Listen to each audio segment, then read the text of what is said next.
Segundo livro das Crônicas, capítulo 1.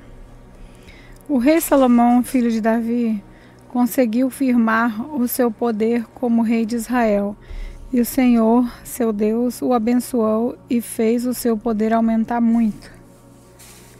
Salomão ordenou a todos os comandantes de 1000 soldados, aos de 100 soldados, às autoridades do governo, aos chefes de família, enfim, a todos os israelitas que fossem com ele até o lugar de adoração que ficava em Gibeão.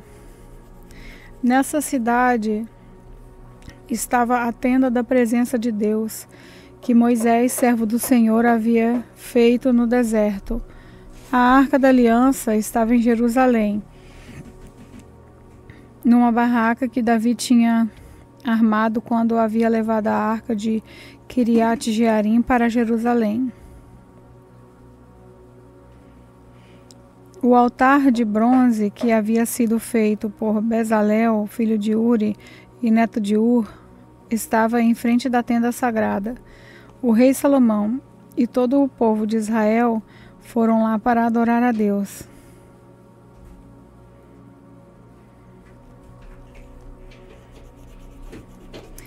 Ali no altar de bronze, Salomão ofereceu a Deus um sacrifício de 1000 animais, que foram completamente queimados. Naquela noite, Deus apareceu a Salomão e perguntou: "O que você quer que eu lhe dê?" Ele respondeu: Tu sempre mostraste um grande amor por Davi, meu pai, e deixaste que eu ficasse como rei no lugar dele. E agora, ó Senhor Deus, cumpre a promessa que fizeste ao meu pai. Já que me fizeste rei de um povo tão numeroso como o pó da terra, dá-me a sabedoria e conhecimento para que eu possa governá-lo.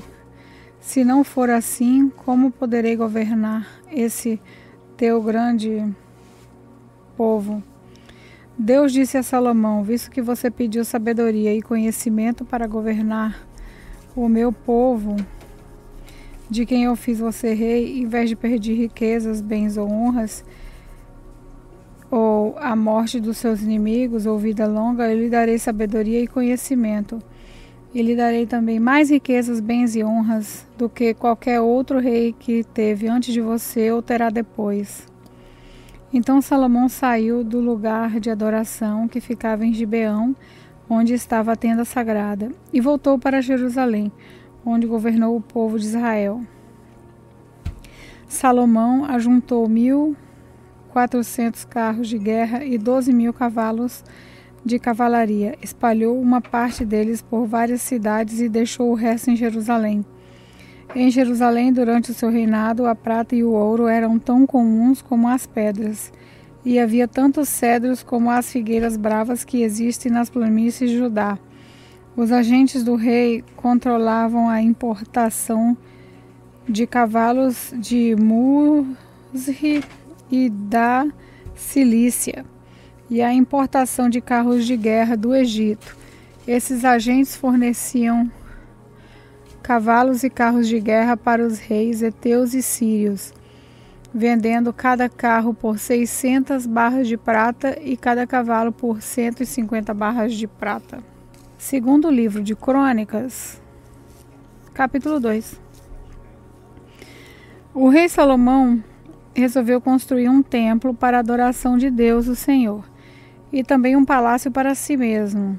Alistou 70.000 homens para carregarem o material e 80.000 para contarem pedras nas montanhas, e colocou 3.600 chefes para dirigirem o trabalho. Depois mandou a Hirão, rei de Tiro, a seguinte mensagem: Você vendeu ao meu pai, o rei Davi, cedro para que ele construísse o seu palácio. Agora faça o mesmo comigo.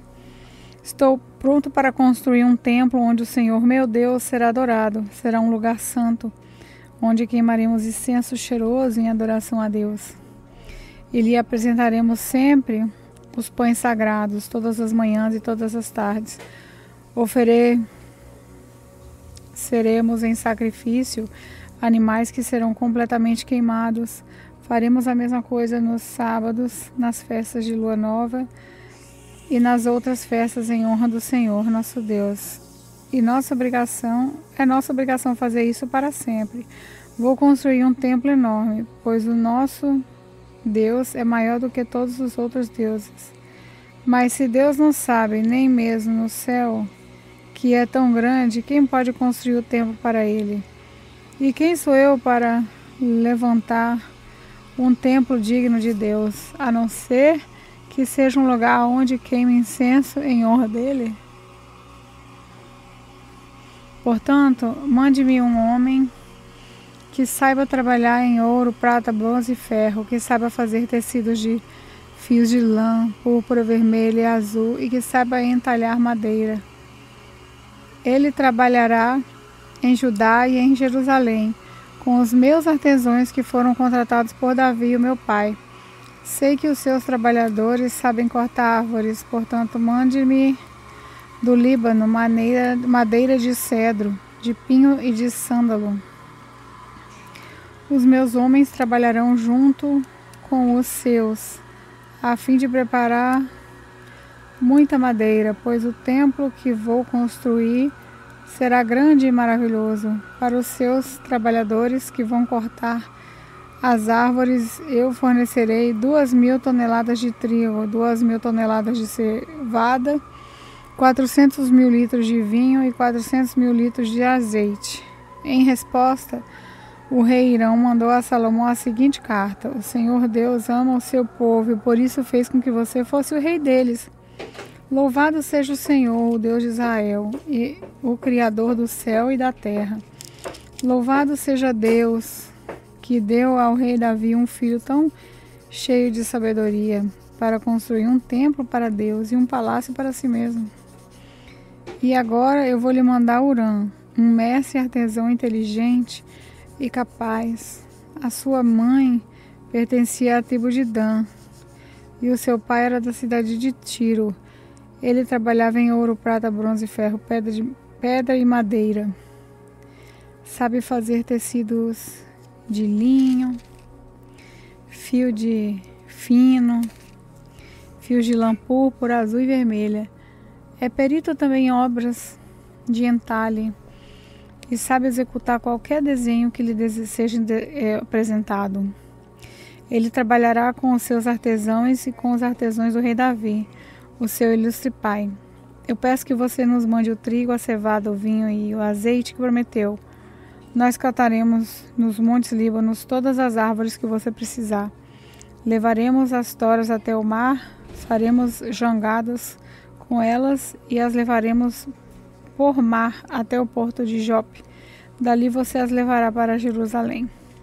O rei Salomão fez uma contagem de todos os estrangeiros que moravam em Israel, como Davi, o seu pai, tinha feito. Havia no país 153.600 estrangeiros. Salomão separou 70.000 deles para carregarem o material, 80.000 para cortarem pedras nas montanhas e 3.600 como chefes para dirigir o trabalho. Segundo o livro de Crônicas, capítulo 3. Salomão começou a construir o templo do Senhor Deus em Jerusalém, no Monte Moriá, onde Deus havia aparecido ao rei Davi, o pai de Salomão. O lugar que Davi tinha escolhido para o terreiro de malhar trigo de Araúna, o Jebuseu. Salomão começou a construção no 2º mês do 4º ano do seu reinado. O templo que Salomão construiu media 27 metros de comprimento por 9 de largura, de acordo com o padrão antigo. A sala de entrada tinha 9 metros de largura, que era a mesma largura do santuário, e a sua altura era de 9 metros. Salomão revestiu de ouro puro o lado de dentro da sala. Ele forrou de madeira de pinho o lugar santo, revestiu de ouro puro e madeira e fez entalhes de figuras representando palmeiras e correntes. Enfeitou o templo com pedras preciosas e com ouro mais do país de Parvaim. Revestiu de ouro as vigas, os batentes, as paredes e as portas do templo e mandou gravar figuras de querubins nas paredes. A sala inteira, isso é, o lugar santíssimo, a sala interna, isso é, o lugar santíssimo, media 9 metros de comprimento por 9 de largura e a mesma da altura do templo. Para revestir a parede do lugar santíssimo foram usadas mais de 20.000 quilos de ouro. O ouro usado para dourar os pregos pesava mais de meio quilo. E as paredes das salas de cima também foram revestidas de ouro. Salomão mandou fazer 2 querubins de madeira e foram folheados a ouro e o colocou no lugar santíssimo. Cada querubim tinha 2 asas e cada asa media 2 metros e 25 centímetros de comprimento. Os querubins estavam com as asas estendidas, de maneira que a asa de um tocava numa parede e a asa do outro tocava na outra parede. E no meio da sala, a asa de um tocava a asa do outro. Portanto, as asas se estendiam por 9 metros de uma parede à outra. Os querubins estavam de pé, olhando para o lugar santo. Salomão mandou fazer uma cortina para o lugar santíssimo. Era tecida de linho fino e de fios de lã azul, púrpura e vermelha, e bordada com figuras de querubim. O rei mandou fazer 2 colunas, cada uma medindo 15 metros e meio de altura, e as colocou na frente do templo. Cada coluna tinha no alto um remate de 2,20 metros de altura. O alto das colunas era enfeitado com um desenho de correntes entrelaçadas e de romãs de bronze, que era um número de 100. As colunas foram postas na frente da entrada do templo, que ficava do lado sul se chamava Jaquim, e a que ficava no lado norte se chamava Boaz.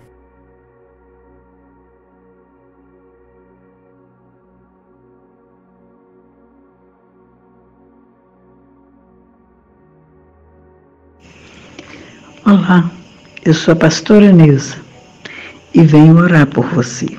Querido Deus e Pai, Senhor, nós te agradecemos por mais um dia na Tua presença, por mais uma leitura da Tua palavra. Que o Senhor venha nos dar sabedoria para entender e obedecer a Tua palavra. Pai querido, obrigado por todos os ouvintes, por todos aqueles que têm acompanhado, Pai, esse propósito da leitura anual. E assim, Pai querido, que o Senhor possa conservar todos com paz, com saúde, com alegria, que o Senhor venha abençoar e que a Tua palavra venha ser guardada em nossos corações. E assim te agradecemos em nome do Pai, do Filho e do Espírito Santo. Amém.